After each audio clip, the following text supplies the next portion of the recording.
السلام علیکم. First year Mirza Asad اللہ خان غالب کی غزل نمبر 1 کے پی کے کی بک ہے، اس کو ہم سٹارٹ کرتے ہیں. شعر نمبر 1 ملاحظہ کیجئے. دائم پڑا ہوا تیرے در پر نہیں ہوں میں، خاک ایسی زندگی پہ کہ پتھر نہیں ہوں میں. اس شعر میں شاعر بے بسی کا ایک اظہار ہے. دائم کہتے ہیں ہمیشہ کو، ہمیشہ سے میں تمہارے در پر موجود کیوں نہیں ہوں. کس سے مخاطب ہے؟ ظاہر اپنے محبوب سے مخاطب ہے. کہتے ہیں خاک ایسی زندگی پہ کہ میں پتھر نہیں ہوں. جو پتھر ہے وہ میں اگر ہوتا اور میں تمہارے در پہ پڑا رہتا، تمہاری گلی میں پڑا رہتا، کبھی تم گھر سے نکلتے، مجھے تمہارا دیدار بھی نصیب ہوتا، تمہارے دہلیز پہ موجود ہوتا تو تمہارے قدموں کا بوسہ بھی لے سکتا تھا، اور مجھے کوئی ندامت کا، شرمندگی کا بھی کوئی مسئلہ نہیں تھا. محبوب کی بدنامی کا بھی مجھے کوئی خوف نہ ہوتا اگر میں ایک پتھر ہوتا. یعنی شاعر اپنے انسان ہونے پر ملامت کر رہا ہے، یا کہ کاش میں انسان نہ ہوتا، میں ایک پتھر ہوتا تو مجھے کم از کم اپنے محبوب کا دیدار تو نصیب ہوتا، میں اس کے قریب تو رہ سکتا تھا. اب بحیثیت انسان اگر میں اس کی گلی کا رخ کرتا ہوں تو لوگ مجھے بھی عاشق کہہ کر بدنام زمانہ عاشق کے نام سے پکارتے ہیں، جانتے ہیں، مجھے بھی ملامت کرتے ہیں، برا بھلا کہتے ہیں، اور مزید یہ کہ میں اپنے محبوب کی رسوائی کا سبب بھی بنتا ہوں اس طریقے سے. اس لیے مجھے یہ گوارا نہیں کہ میرا محبوب میری وجہ سے رسوا ہو. تو شاعر مختصراً اس میں کیا کہہ رہا ہے کہ کاش میں ایک انسان نہ ہوتا بلکہ ایک پتھر ہوتا، اور صرف یہ کس لیے کہہ رہا ہے؟ محبوب کی محبت میں، اس کے قریب رہنے کے لیے، اس کی قربت حاصل کرنے کے لیے. حوالہ شعر اس میں آپ دیکھیں لکھ سکتے ہیں ہم. ایک تو وہی شعر ہے جو گلیہ محبوب کی گلیہ محبوب کے کچے کے لیے جو زیادہ استعمال کیا جاتا ہے. تیرے کچے اس بہانے مجھے دن سے رات کرنا، کبھی اس سے بات کرنا، کبھی اس سے بات کرنا. ایک اور شعر آپ اس کے ریفرنس میں لکھ سکتے ہیں. وصل کے دن کی آرزو ہی رہی، شب نہ آخر ہوئی جدائی کی. شعر نمبر 2 کیوں گردش مدام سے گھبرا نہ جائے دل، انسان ہوں پیالہ و ساغر نہیں ہوں میں. گردش مدام، حالات کی گردش، حالات کا چکر. شاعر کہتا ہے کہ حالات جیسے پلٹا کھاتے ہیں، جیسے زمانے کی گردش نے مجھے پریشان کر رکھا ہے، اس دنیا کے جھمیلوں نے مجھے بے بس کر دیا ہے. دوسرے مصرعے میں شاعر کہہ رہا ہے کہ یہ حالات کی جو گردش ہے یہ تو انسان کو پریشان کر دیتی ہے. اس چیز کو شاعر نے ملایا ہے ایک پیالے سے، وہ جام جو محفل میں ایک کے بعد ایک شخص کو پیش کیا جاتا ہے. پیالہ و ساغر، شاعر دوسرے مصرعے میں کہتا ہے انسان ہوں نا میں، پیالہ و ساغر نہیں ہوں. محفل میں جب ساقی سب کو شراب پلا رہا ہوتا ہے، کلاسیکی شاعری آپ کو پتہ ہے کہ یہ ٹرمز اس میں یوز ہوتی ہیں، وہاں پہ محفل وہ ہوتی تھیں، ٹھیک ہے، اور اس میں جو محبوب ہے وہ بھی محفل کا محبوب ہوتا تھا، اور سب محفل میں موجود ہیں اور ان کو شراب پلائی جاتی تھی. تو وہ سارا پس منظر ہے. مختصراً آپ وہ سب نئی ڈیٹیل بتائیں گے، صرف آپ اس میں اس شعر کی تشریح کریں گے جس میں شاعر یہ کہہ رہا ہے کہ وہ جام، وہ پیالہ جو ساقی ایک کے بعد محفل میں موجود ایک شخص کو پلاتا ہے، پیش کرتا ہے، وہ پیالہ بھی خوش ہوتا ہے اور وہ شخص خوش ہوتا ہے کہ اس کو جام پلایا جا رہا ہے، اور پیالہ اس لیے خوش ہوتا ہے کہ وہ ایک نئے شخص کے پاس ہے، نیا شخص اس سے لطف اندوز ہوگا، جام نوش فرمائے گا اور اس کو اس کی تعریف کرے گا اور وہ ساری چیزیں. تو شاعر کہہ رہا ہے کہ میں انسان ہوں اور میں حالات کی گردش اس پیالے کی گردش سے بہت زیادہ مختلف ہے. دونوں کا یعنی موازنہ کر کے شاعر بتا رہا ہے. اس لیے شاعر کہتا ہے کہ جب حالات گردش میں آتے ہیں، حالات کچھ سے کچھ ہو جاتے ہیں تو انسان کا گھبرانا تو بنتا ہے. ہم انسان ہیں، بے بس ہیں، اللہ تعالیٰ سے دعا ہی کر سکتے ہیں. تو اس گھبراہٹ میں شاعر یہ کہہ رہا ہے کہ میں وہ پیالہ اور ساغر نہیں ہوں، میں انسان ہوں. تو حالات کی گردش، زندگی کی مشکلات مجھے نچوڑ کے رکھ رہی ہیں، میں بہت زیادہ بے بس ہو گیا ہوں اور پریشان ہو گیا ہوں اس زندگی کے ہاتھوں. یعنی اس میں بھی ایک بے بسی ہے، اور شاعر یہی چاہ رہا ہے کہ اس کی زندگی بھی ختم ہو جائے. اچھا، اگر مزید ڈیٹیل میں آپ جاننا چاہتے ہیں کہ شاعر حالات کی گردش کہہ کس کو رہا ہے تو اس میں آپ وہی دو چیزیں اس میں شامل کر دیں گے کہ حالات کی گردش میں جو غربت ہے، مفلسی ہے، یا زندگی کے مسائل ہیں، اور دیگر محبوب کی بھی بے رخی. محبوب کی بے رخی وہی غم دورہ اور غم جانا، دونوں کو شامل کر لیں گے. دونوں جب اکٹھے ہو جاتے ہیں تو انسان کہتا ہے کہ وہ کہاں جائے، ٹھیک ہے. تو وہ چیز یہاں پر نظر آتی ہے. اس میں آپ حوالہ شعر دیکھیں. اگر ہم محبوب کی طرف اس کو ریلیٹ کر رہے ہیں تو اس میں ہم یہ والا شعر ایڈ کر سکتے ہیں. دل ہی تو ہے نہ سنگ و خشت، درد سے بھر نہ جائے کیوں، روئیں گے ہم ہزار بار کوئی ہمیں ستائے کیوں. یہ بھی غالب کا ہی ہے. ایک اور شعر ہے. زندگی پھول ہے، خوشبو ہے، مگر یاد رہے، زندگی گردش حالات بھی ہو سکتی ہے. شعر نمبر 3 دیکھیں، یا رب زمانہ مجھ کو مٹاتا ہے کس لیے، لوہے جہاں پہ حرف مکرر نہیں ہوں میں۔ اب اس میں اللہ تعالیٰ سے سوال کر رہا ہے، استفہامی انداز ہے، صنعت استفہام آپ کہیں یا لیکن استفہامی انداز ہے، شاعر اس میں اللہ تعالیٰ سے سوال کرتے ہوئے کہتے ہیں کہ اے اللہ زمانہ مجھے کیوں مٹانے پہ تلا ہوا ہے، میں نے ان لوگوں کا کیا بگاڑا ہے۔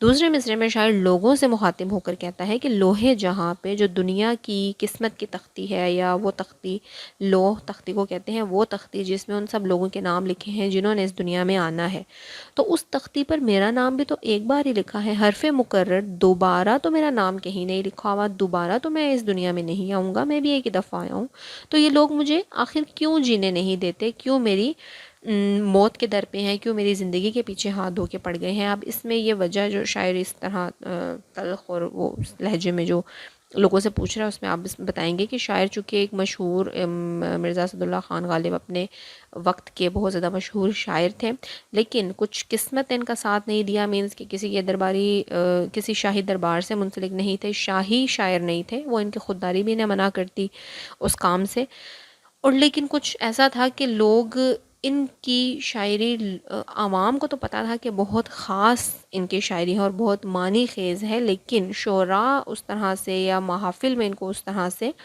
وہ مقام نہیں ملا جس کے یہ حقدار تھے، یا اس طرح سے ان کو پذیرائی نہیں ملی، اس طرح سے ان کی قدر کچھ ابتدا کے دور میں نہیں کی گئی، تو دیگر شعراء کا جلنا، حسد کرنا، یہ تو ایک عام سی بات ہے، ہر ہم اثر شعراء میں یہ چیز پائی جاتی ہے، تو اس سے شاعر کہتا ہے کہ مجھے کیوں میرے موت کے در پہ ہیں، کیوں مجھے رسوا کرنا چاہتے ہیں، میں بھی تو اس دنیا میں ایک ہی دفعہ آیا ہوں، میں نے دوبارہ نہیں آنا، تو مجھ پر زندگی کیوں تنگ کر دی گئی ہے۔ اب چونکہ اس میں زمانے کا لفظ آیا ہے تو یہ شعر جو ہے وہ سیدھا سیدھا لوگوں کے لیے ہے، عام جو شاعر کے ارد گرد موجود ہیں اس سے مراد دیگر شعراء بھی ہیں، محبوب کی طرف ہم اس کو نہیں لے کے جائیں گے، ٹھیک ہے، آسان سا ہی مفہوم ہے، شاعر یہی کہہ رہا ہے، اللہ تعالیٰ سے سوال کر رہا ہے کہ میں بھی اس دنیا میں ایک ہی دفعہ آیا ہوں، مجھے بھی جینے کا حق ہے، لیکن لوگ میرے پر زندگی تنگ کر رہے ہیں اور مجھے کیوں جینے نہیں دیتے۔ اس میں شعر آپ دیکھیں، مت سہل ہمیں جانو پھرتا ہے فلک برسوں، تب خاک کے پردے سے انسان نکلتا ہے، تو مطلب ایک انسان جب آتا ہے تو اس کے لیے کافی مطلب اتنا آسان نہیں ہوتا کسی انسان کا اس دنیا میں آنا اور پھر اپنا نام بنانا، تو اس لیے حاسدین کو شاعر یہ کہنا چاہ رہا ہے کہ اگر محنت کی ہے کسی نے یا اپنا نام بنایا ہے تو اس کی قدر کیجئے، نہ کہ اس پر حالات کو تنگ کر دیا جائے۔ ایک اور شعر آپ اس کے ریفرنس میں لکھ سکتے ہیں، مجھے ایک حرف ناز زیبا سمجھ کر زمانے سے مٹایا جا رہا ہے، میرا انجام کتنا دیدنی ہے، مجھے زندہ جلایا جا رہا ہے۔ اس میں بچے آپ دیکھیں، لکھنا، مٹانا، تختی اور حرف مکرر دوبارہ لکھنا، یہ سب چیزیں آپس میں لنکڈ ہیں، تو ہم کہہ سکتے ہیں کہ صنعت امارات النظیر ہے۔ اس میں شعر نمبر 4 دیکھیے، حد چاہیے سزا میں عقوبت کے واسطے، آخر گناہ گار ہوں کافر نہیں ہوں میں۔ اب یہ جو شعر ہے اس میں ہم محبوب کی بھی بات کر لیں گے، شاعر اپنے محبوب سے مخاطب ہو کے کہہ رہا ہے کہ ہر چیز کے لیے نا ایک حد مقرر ہوتی ہے، سزا میں اگر تم مجھے دکھ یا تکلیف دینا چاہتے ہو، عقوبت کا لفظی مطلب سزا یا عذاب ہوتا ہے، تو یہاں پہ ہم دکھ یا عذاب اس کا معنی کر لیں گے۔ تو شاعر کہتا ہے سزا کے طور پہ اگر مجھے کوئی عذاب، کوئی دکھ دینا چاہتے ہو تو اس کے لیے بھی ایک حد مقرر ہونی چاہیے، آخر کو میں گناہ گار ہوں، میں مانتا ہوں، لیکن میں کافر تو نہیں ہو گیا، میں خدا کا منکر تو نہیں ہوں، جبکہ تمہارا سلوک میرے ساتھ ایسا ہے کہ جیسا کسی کافر کے ساتھ کیا جاتا ہے۔ تو اس میں محبوب سے شاعر کہہ رہے ہیں، اور اس میں آپ ریفرنس کا شعر بھی ایڈ کر سکتے ہیں، میں مجرم ہوں، مجھے اقرار ہے جرم محبت کا، مگر پہلے خطا پر غور کر لو پھر سزا دینا۔ تو شاعر یہ کہہ رہا ہے کہ میری خطا کیا ہے، تم سے محبت میں نے کی ہے، لیکن میں خدا کا منکر نہیں ہوں، اپنے رب کو میں مانتا ہوں، اس لیے مجھے سزا بھی اسی حد تک دو جتنا کہ میرا قصور ہے، جتنا میرا گناہ ہے۔ ایک اور شعر اس میں آپ لکھ سکتے ہیں، وہی اپنی طرز وفا رہی، وہی ان کی مشق جفا رہی، وہ ظلم کرتے ہیں اس طرح جیسے ہمارا خدا نہیں۔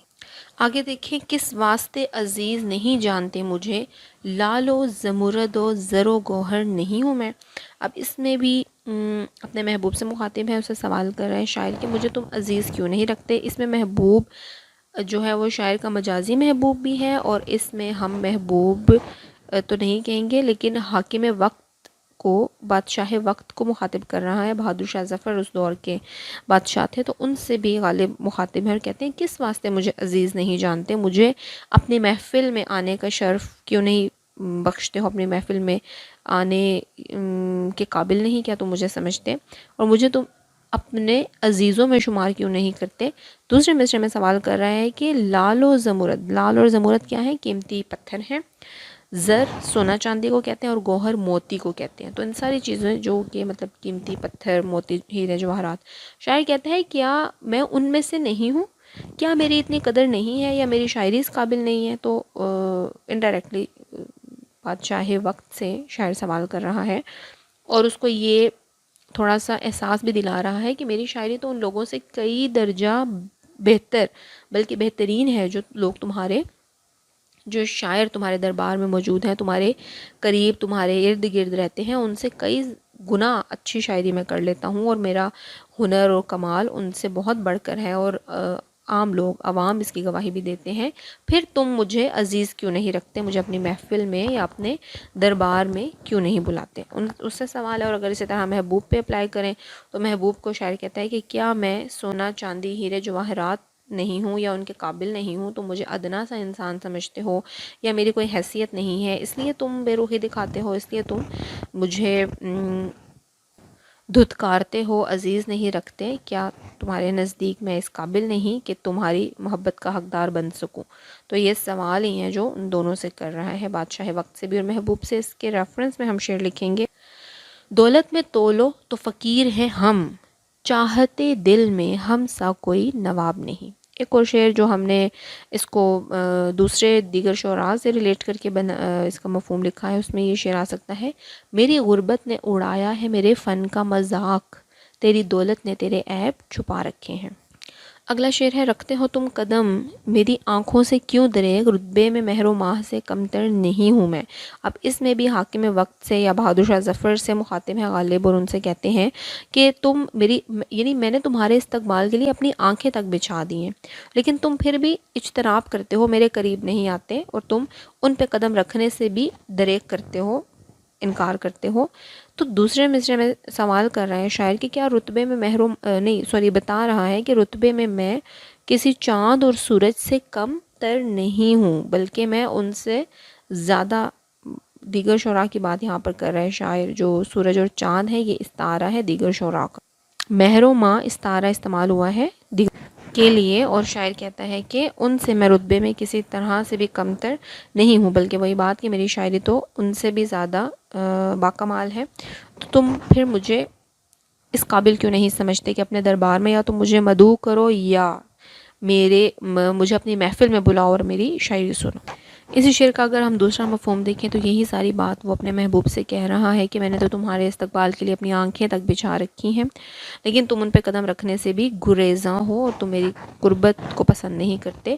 تو کیا تم مجھے چاند اور سورج کے برابر نہیں سمجھتے؟ تو اپنے محبوب کو بتا رہا ہے کہ میں ایک مشہور شاعر ہوں، لوگ میری شاعری کی قدر کرتے ہیں اور بہت زیادہ میری شاعری کو پسند کرتے ہیں، لیکن وہ شخص جس کے اتنے سارے شیدائی ہیں، اس کی شاعری کو سننے والے اتنے سب لوگ ہیں، وہ تمہاری چاہت میں مبتلا ہے، تو تم میرے ساتھ ایسا سلوک روا نہ رکھو۔ میں چاند اور سورج کے یعنی دیگر شعراء کی طرح اعلیٰ مقام پر فائز ہوں، اور تم اس کی قدر جانو کہ میں تمہاری محبت میں مبتلا ہوں۔ حوالہ شعر اس میں دیکھیں: آپ ہی اپنی اداؤں پہ ذرا غور کریں، ہم اگر عرض کریں گے تو شکایت ہوگی۔ اگلے شعر میں دیکھیں: کرتے ہو مجھ کو منع قدم بوس کس لیے، کیا آسمان کے بھی برابر نہیں ہوں میں مانے۔ منع کرنا، کسی چیز سے باز رہنے کا کہنا، قدم بوس قدم چومنا۔ شاعر کہتا ہے کہ بے شک محبوب کو کہ تم اپنی خوبصورتی میں لاجواب ہو، اور تم تو اتنے بے مثال ہو کہ تمہارے قدم رکھنے کے لیے آسمان موجود ہونا چاہیے، کہ تم آسمان پر قدم رکھو۔ تو شاعر کہتا ہے کہ اگر میں اتنا بڑا شاعر تمہارے قدم چومنا چاہتا ہوں تو تم مجھے اس چیز سے منع کرتے ہو، کیا تم مجھے اس قابل نہیں سمجھتے، یا کیا میں آسمان کے برابر نہیں ہوں؟ تو وہی بات، کیا صنعت استفہام یہاں پر استعمال ہوئی ہے۔ شاعر اسے سوال کر رہا ہے کہ میں آسمان کے برابر نہیں ہوں، اس کو احساس بھی دلا رہا ہے کہ دیکھو میں اتنا بڑا شاعر ہوں، میری اتنی شہرت ہے، اتنے لوگ میری شاعری کو پسند کرتے ہیں اور مجھے چاہتے ہیں، میرے اشعار سننا چاہتے ہیں اور میں وہ شاعری تم پر کرتا ہوں، یا تم میرے محبوب ہو اور تم اس چیز کو قدر کی نگاہ سے دیکھو، بلکہ تم تو مجھے بے رخی دکھاتے ہو۔ اس لیے شاعر کہتا ہے کہ میں آسمان کے برابر نہیں ہوں، سے سوال کر رہا ہے کہ کیا میں اتنا بڑا شاعر نہیں ہوں یا اتنا مشہور نہیں ہوں، لوگ مجھے پسند نہیں کرتے، اور اگر یہ سب ہے تو پھر تم مجھے اپنے قدم چومنے سے منع کیوں رکھتے ہو، باز رہنے کا کیوں کہتے ہو۔ شعر نمبر 5 اور 6 میں جو میں نے ریفرنسز لکھوائے ہیں وہی ریفرنسز شعر نمبر 7 کے حوالے میں بھی آ جائیں گے۔ آخر شعر دیکھیں، غالب وظیفہ خوار ہو دو شاہ کو دعا، وہ دن گئے جو کہتے تھے نوکر نہیں ہوں میں۔ وظیفہ خوار کہتے ہیں وظیفہ کھانے والے کو، اور یہ غزل کا مقطع ہے کیونکہ شاعر نے اپنا تخلص استعمال کیا ہے۔ شاعر کہتا ہے کہ تم وظیفہ خوار ہو، وظیفہ کھانے والے ہو، اور بہادر شاہ ظفر کے دربار سے وہ منسلک ہو گئے تھے عمر کے آخری حصے میں، تو اس چیز کے بارے میں بتا رہے ہیں کہ وہ دن گئے جو کہتے تھے نوکر نہیں ہوں میں، اب تم اپنے بادشاہ پر قصیدہ لکھو، اس کی تعریف میں کچھ نہ کچھ کہو، دعا دینا مطلب قصیدہ لکھنا۔ جبکہ غالب جو ہے وہ ایک خوددار شخصیت تھے اور کافی عرصے تک انہیں بادشاہ اپنے دربار سے منسلک ہونے کا کہتے رہے، مدعو کرتے رہے، مگر وہ انکار کرتے تھے، ان کی خودداری انہیں اس چیز سے باز رکھنے کا کہتی تھی۔ خوددار انسان تھے، لیکن آخری عمر کے حصے میں پھر وہ اس دربار سے منسلک ہو گیا۔ تو شاعر کہتے ہیں وہ دن اب چلے گئے ہیں جب تم بڑے فخر سے کہتے تھے کہ تم کسی کے نوکر نہیں ہو، کسی کے دربار سے منسلک نہیں ہو، اب تم بہادر شاہ ظفر کے دربار سے منسلک ہو تو تم پر فرض ہے، تم وظیفہ لیتے ہو اگر شاہی دربار سے تو تم پہ فرض ہے کہ تم بادشاہ کو دعا دو۔ تو دعا کا مطلب وہی ہے کہ قصیدہ۔ اس سے پہلے غالب کی اگر زندگی اٹھا کر دیکھ لیں تو غالب کبھی بھی کسی کے کہنے پر، کسی بھی شخص کی کہ مجھ پر شاعری آپ کر دیں، تو غالب اس طرح کے نہیں تھے۔ اپنی دل اور اپنی پسند سے کسی پہ شاعری کریں تو کریں، کسی کے کہنے پر نہ تو قصیدہ لکھتے تھے اور نہ ہی کسی کی تعریف میں کسی کے کہنے پہ غزل لکھتے تھے۔ اس میں ریفرنس کا شعر آپ دیکھ لیں، یہ والا ہم لکھ سکتے ہیں، یہ بھی غالب کا ہی ہے۔ بنا ہے شاہ کا مصاحب پھرے ہے اتراتا، وگرنہ شہر میں غالب کی آبرو کیا ہے۔ غزل ہماری کمپلیٹ ہو گئی ہے۔ اس سے ریلیٹڈ کوئی سوال ہو تو آپ کمنٹ باکس میں پوچھ سکتے ہیں۔ اللہ حافظ۔